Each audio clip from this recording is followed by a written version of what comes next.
داڑھی کبھی نہیں رکھوں گا کے الفاظ کا حکم. اگر کسی شخص کو بولا کہ داڑھی رکھ لو لیکن وہ کہتا ہے کبھی نہیں رکھوں گا حالانکہ داڑھی کو سنت بھی کہتا ہے, ایسے شخص کے بارے میں کیا حکم ہے؟ شاہین صاحب انڈیا سے.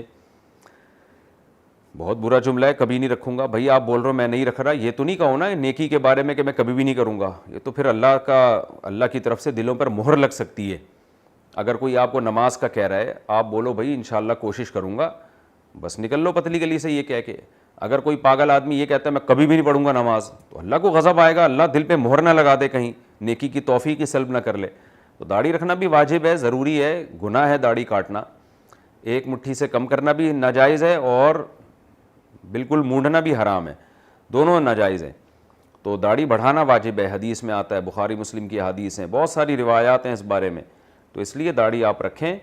وہ جن صاحب کو بھی آپ نے داڑھی کا کہا ہے ان کو کہے کہ بھئی داڑھی رکھ لو, اور اگر وہ نہیں رکھ رہا تو توبہ استغفار کرے. یہ الفاظ قطعاً نہیں کہنے چاہیے کہ میں کبھی بھی نہیں رکھوں گا. اور آپ سے بھی گزارش ہے کہ شاہین صاحب کہ آپ نصیحت کرنے سے پہلے انسان سامنے والے کا موڈ بھی دیکھ لے. بعض دفعہ آدمی غصے میں ہوتا ہے, چڑچڑاپن ہوتا ہے, آپ اس کو نصیحت کر رہے ہیں وہ کلمہ کفر زبان سے نکالنا شروع کر دیتا ہے, تو ایسے موقع پہ نصیحت کرنی بھی نہیں چاہیے.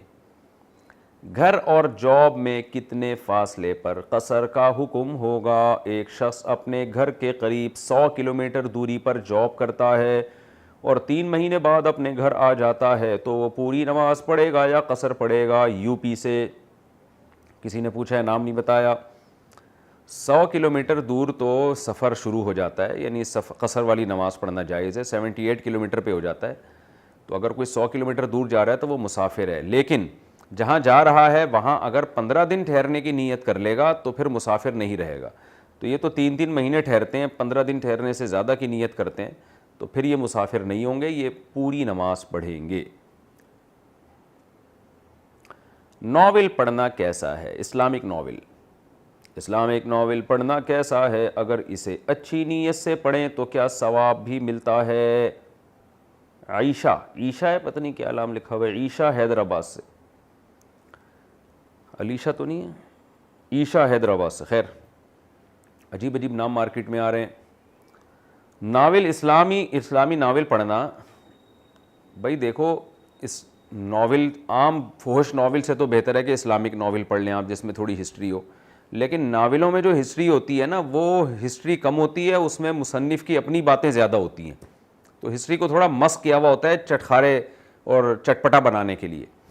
تو بہتر یہی ہے کہ آپ ناول نہ پڑھیں, آپ سیدھا تاریخ کی کتابیں پڑھیں. اسلامک ہیروز جو گزرے ہیں, اسلامی تاریخ جو گزری ہے وہ پڑھیں آپ. البدایہ والنہایہ مشہور ترین کتاب ہے, تو اس کا ترجمہ بھی میرا خیال ہے آج کل ملتا ہے, تو وہ پڑھ لیں. تو اسی طرح تاریخ دعوت و عزیمت, مولانا ابو الحسن علی ندوی رحمۃ اللہ علیہ کی بڑی جاندار بڑی شاندار کتاب ہے, وہ بھی پڑھ سکتے ہیں آپ. تو یہ تاریخ کی کتابیں پڑھیں, ناول سے بہتر ہے.